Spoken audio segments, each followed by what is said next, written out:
Hello and welcome to another Nihongo Gamer video. In a previous video we opened this game, Puzzle and Dragons Z, or Z if you will, and today I thought we'd have a look at actually playing the game so you can see what it's like to play this game in Japanese. I think one of the best things about this game is that it's got furigana, so if you don't know how to pronounce a certain Japanese word, you just search for these small hiragana characters above them and it will show you how to pronounce the word.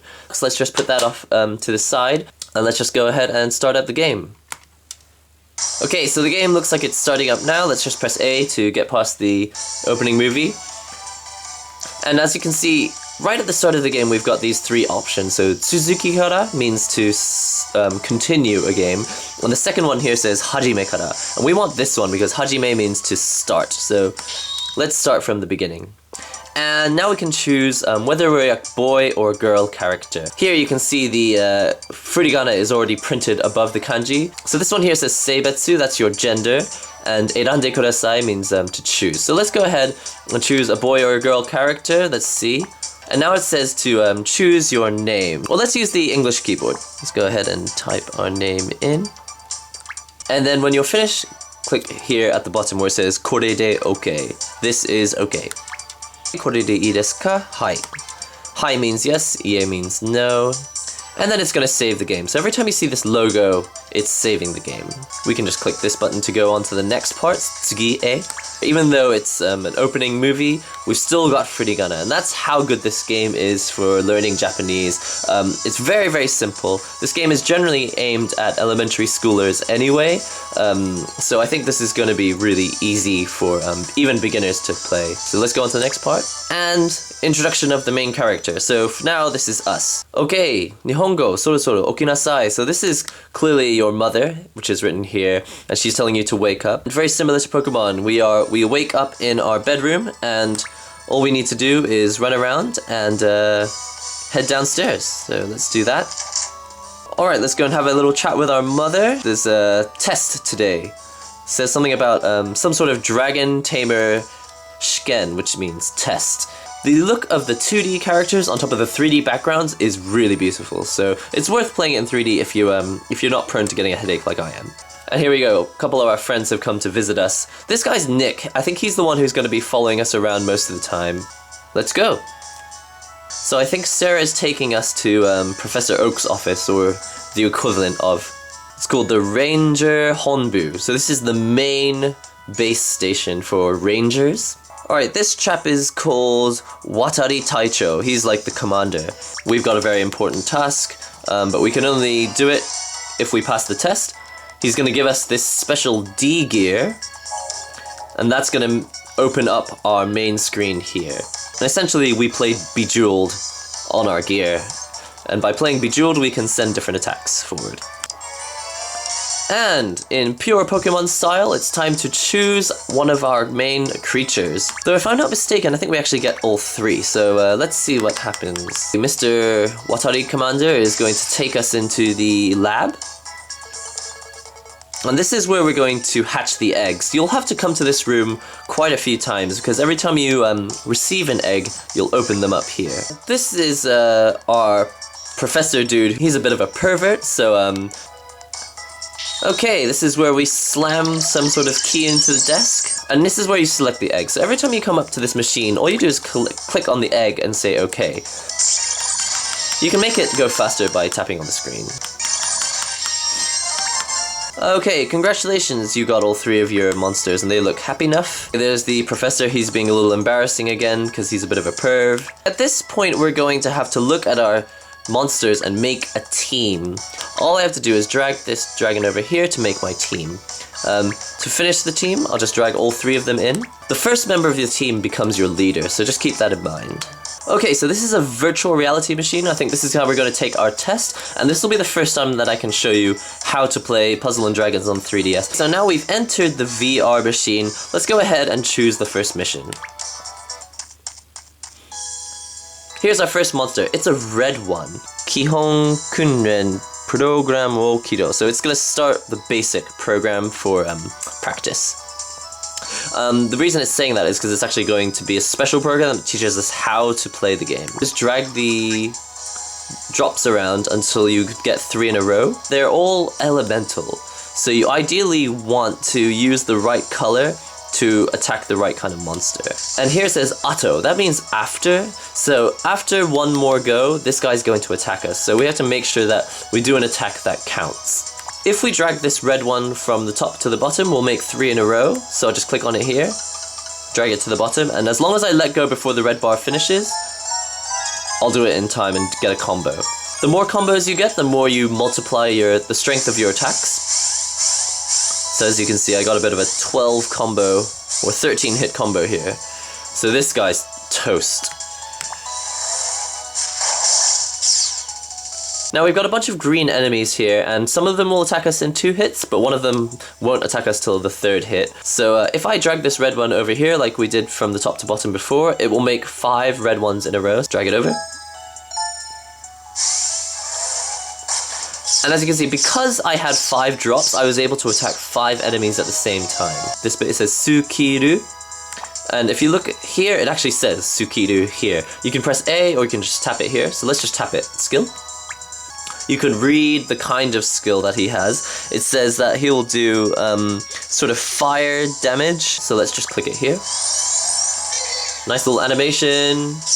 Here's something about what element is strong against what. If you follow this diagram, you basically won't go wrong. And the final stage now is the boss stage. So let's go ahead and advance to the next point.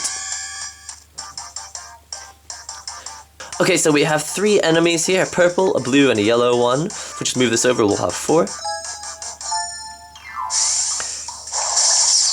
Let's see, let's do this here.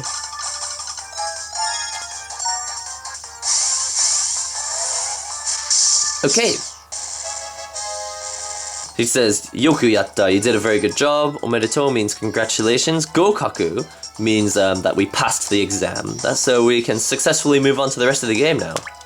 Nick is a really great character because he'll teach you all sorts of random colloquial Japanese phrases. So there's a lot of formal Japanese coming from this guy, a lot of sort of general Japanese coming from the other characters, and then Nick, who's always using very informal, sort of boyish Japanese. So if you want to pass your Dragon Tamer card to other people, just make sure that Suichigai Tsushin is on, and we just do that by making sure wireless is on, and then also by saying yes to the question she's probably about to ask us. Okay, so he switched it on for us, so that's good. So this is where we're going to meet a new character. Something's falling from the sky. It's a bunny, says Nick. It's not a bunny though. It's a dragon. Okay, so this is the sort of Pikachu character that's going to follow us around the game. So they're asking us now whether we want to call him Shirap, or if we want to call him Daikyokin or Daikyokin. Looks like the dragon's happy with that. There's a whole city here, so there's a lot of places that you could visit and speak to people. Of course, all dialogue in this game has furigana, so there's no need to worry. I suspect we can talk to this dog. 1-1. First, let's go out and get our first duty. Something's about to happen.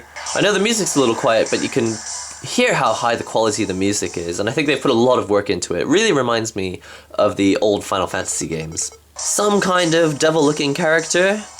Let's destroy the world first. So the first step in his plan is to destroy the world.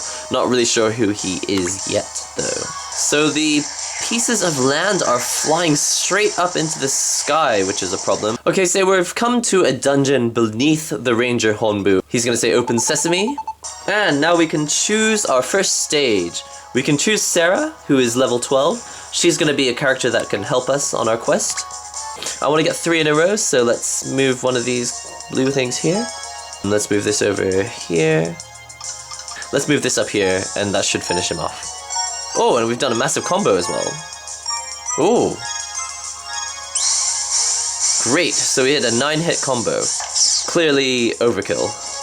Okay, now I'm going to take this opportunity to show you how to do slightly better combos. If you want to move a color down, if you approach it with another one from the bottom, it will exchange. So if I put this one here, the green one will go down. Let's try again. I want this green one here to go right, so I'm going to approach it from the right side with another token. So I'll come here, move left over it, and you can see the green one's gone here now. Let's just finish it off and make a 4-hit combo. And that was clearly enough to get rid of that guy. Now, I don't know if you've noticed already, but there's a gap here and a gap here, and that's because you can actually have a team of up to 5 people plus 1 guest. I want this red one to go here, and I want all of this line to work. So I'm going to come from the bottom to swap those reds around, and then release it here. And there's a little bit of in-game dialogue. I mean, it's really nice that this dialogue is here because you'll actually learn quite a lot of Japanese just from them speaking to each other. Sarah here is saying that there is always a monster at the end of a dungeon. So that's where the boss is. We need to go and tackle that now. In this case, the boss has actually come up as 3 characters rather than 1 big dragon. So let's go ahead and get rid of them by making some combos.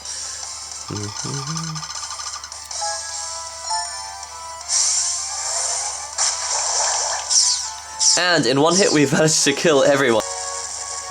And the dungeon is clear. And now we have free reign again, so we can go into our monster box here and look at all of our different monsters that we've got. Here's our tamer card. This has information about our team, and the ability to trade characters is here as well. You've also got your encyclopedia here. You can look at all the different kinds of monster that you have seen. Our saving option here, main options are here, and puzzle pieces that we are holding. Chips, puzzle pieces, and eggs will be shown on the screen here.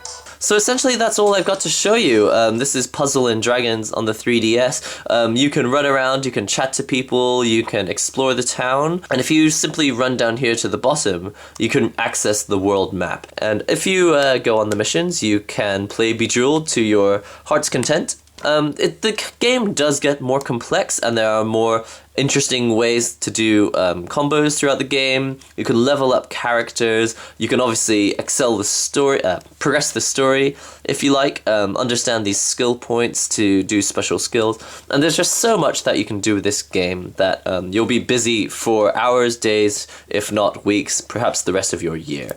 So there you go. That is Puzzle and Dragons.